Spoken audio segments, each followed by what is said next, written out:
FM. Hello, sir. Good morning po. Hello ma'am, good morning. Apo, so ayan, ako po si Shai. Ako po yung team leader dito sa Laguna branch. So, ayan, ano lang po ako sa inyo ng quick meeting lang po, no? Kasi meron lang po tayong feedback kasi from the visa lodgement na part natin.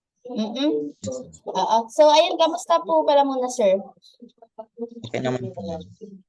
So, ayun, sir, ano po ang huling update sa inyo ba ng ating team about sa inyong application? Nagtanong ako ma'am kung kumusta yung application ko is sabi naman po nila na i-update nila ako as soon as may result sila. So, ayun, sir, sabi po kasi nila ay kailangan nyo na daw mag-set ng despedida party kasi approved na po yung inyong visa.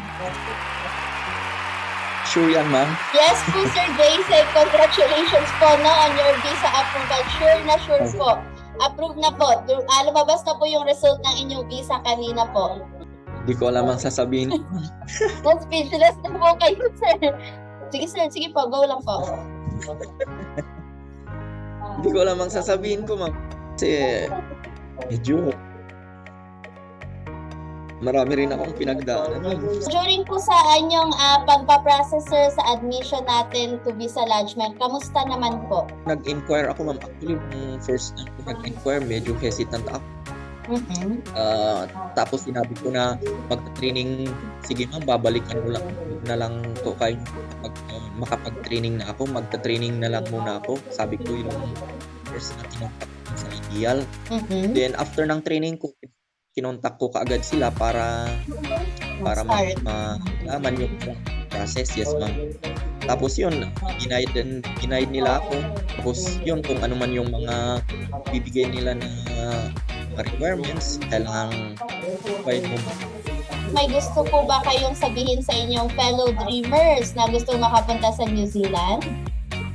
Sa mga kagaya ko na nangangarap at nag-50-50 pa yung isipan.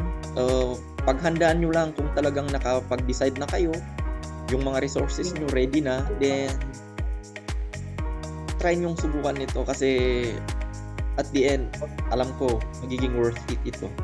Sa IVC, very thankful ako kasi noon nagbabrowse lang ako sa Facebook, sa social media, nakakukuan lang ako, pero nung once na kaya malaking bagay rin yung naging kuan kayo sa social media at actually doon ako na-encourage na take ito.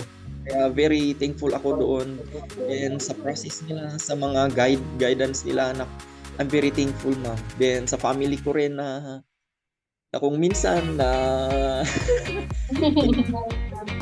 minsan hindi sila nawala ng na-encourage ako na sige lang, hintayin tayo, be positive, pray tayo na at the end ay positive na outcome.